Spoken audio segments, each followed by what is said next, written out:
Ta'zim wal ikraman terlebih dahulu kepada walidi, umi, ma'a keluarga.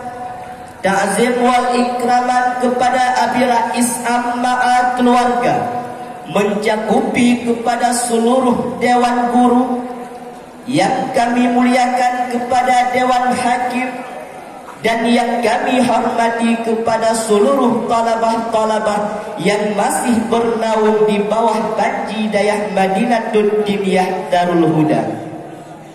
Selanjutnya doa setinggi-tingginya kepada Allah Subhanahu wa ta'ala. Moga-moga Allah senantiasa melimpahkan rahmat dan nikmatnya untuk ayah anda kita bersama, yaitu Abu Nibale, yang telah lama berpulang ke rahmatullah.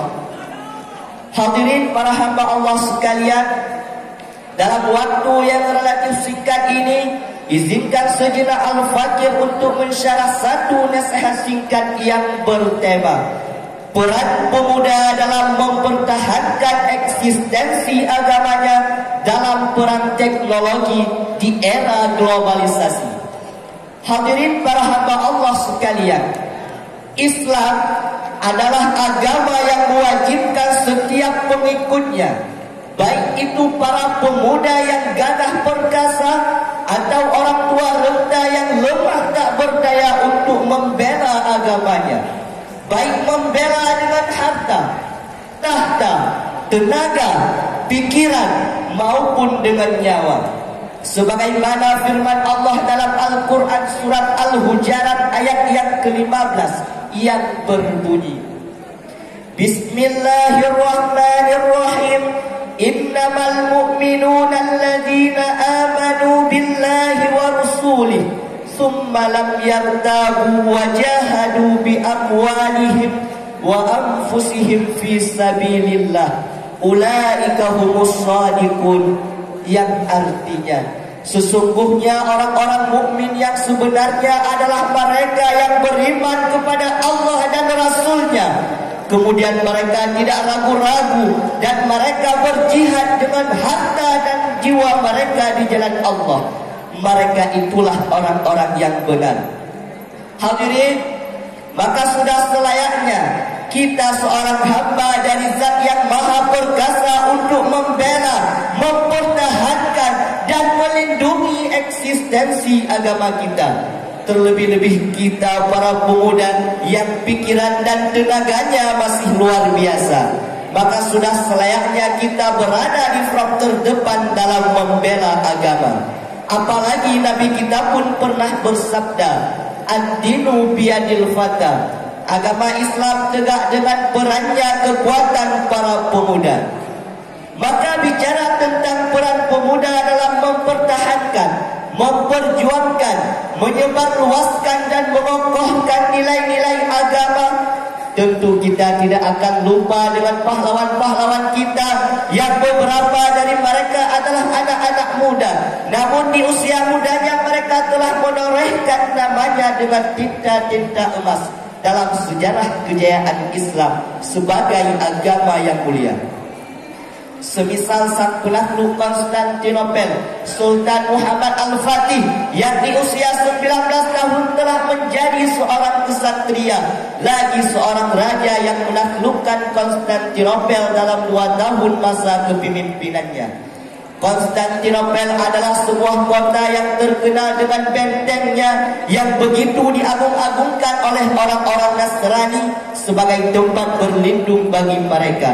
Sebuah benteng yang tak ada satu pasukan pun yang mampu dan berhasil merebutnya selama 11 abad lamanya. Namun atas izin Allah, Sultan kita yang di usia 21 tahun telah mampu menaklukkan sebuah benteng pertahanan terbaik pada masanya. Sebuah hal yang patut kita syukuri dan acungi jempol, dan juga patut dijadikan sebagai motivasi bagi kita para pemuda untuk menjadi para pejuang dan pembela agama layaknya sang Al-Fatih yang telah berhasil menghancurkan eksistensi Romawi yang begitu beradidaya sebagai salah satu kerajaan terkuat di dunia pada masanya. Itulah secuil kisah kehebatan para pemuda yang hidup di zaman dulu, yang sangat amat patut kita tiru dan kita berbangga. Hadirin para hamba Allah sekalian, kita tinggalkan sejenak tentang kehebatan para pemuda yang hidup di abad terdahulu dan kembali kepada kita, para pemuda yang hidup di abad modern ini, para pemuda milenial yang kehidupannya selalu dikelilingi oleh teknologi. Duhai pemuda yang pada tanganmu akan tingginya agama, apa yang akan atau telah kita lakukan untuk membela agama? Tidak malukah kita bila di akhirat kita berjumpa dengan Rasulullah, kemudian Rasulullah bertanya, wahai umatku, apa pengorbananmu untuk agamamu di masa mudamu? Tidak malukah kita bila di akhirat kita berjumpa dengan Sultan Al-Fatih dan masih banyak lagi para pemuda-pemuda yang di masa mudanya telah berkontribusi besar terhadap perjuangan Islam. Maka oleh karena itu, marilah kita sebagai pemuda untuk ikut, kita sebagai pemuda untuk membela dan mempertahankan agama kita dengan bagaimanapun kemampuan kita. Entah itu dengan mengabdikan diri seumur hidup dalam mempelajari dan mendalami ilmu agama. Mungkin di usia kita yang masih muda, kita bukanlah siapa-siapa. Namun percayalah, suatu saat nanti, insya Allah, kita akan menjadi seorang ulama besar yang akan mengguncang dunia, yang dimana setiap pemikiran dan pandangan kita akan menjadi senjata bagi umat muslim dan malapetaka bagi orang-orang kafir. Atau boleh kita membela agama dengan cara lain yang kita mau dan juga mampu. Semisal disadari atau tidak, kita sekarang sedang berada di zaman serba teknologi, di zaman di mana internet lebih dinikmati ketimbang nasi, di zaman di mana media sosial lebih diminati ketimbang mengaji. Intinya, kita sedang berada di zaman yang begitu banyak para pemuda yang berkumpul di warung kopi dengan secari kertas voucher wifi, lalu mereka pusreng, entah itu Mobile Legends atau PUBG maupun FF. Na'udzubillah. Mungkin kita sedang berada di sebuah era dengan generasi pemuda paling memalukan yang pernah ada.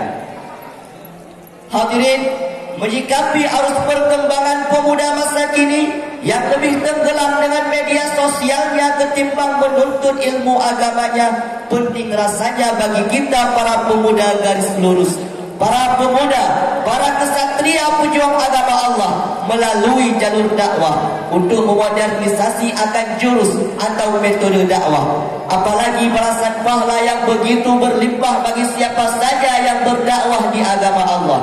Sebagaimana firman dan sebagaimana hadis, sebuah hadis dari Rasulullah sallallahu alaihi wasallam yang berbunyi, man da'a ila huda kana lahu minal ajri mithlu min ujuri man tabi'ah la yanqusu zalika min ujurihim syai'a, yang artinya siapa saja yang mengajak kepada suatu petunjuk, maka dia memperoleh pahala seperti pahala orang yang mengikutinya tanpa mengurangi sedikit pun dari pahala-pahala mereka.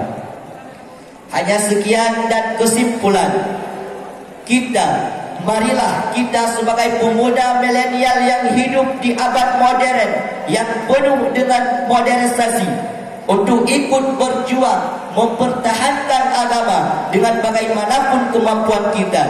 Jika orang kafir dan munafik menyerang Islam, maka mari kita membuat konten untuk mempertahankan dan melindungi eksistensi agama kita.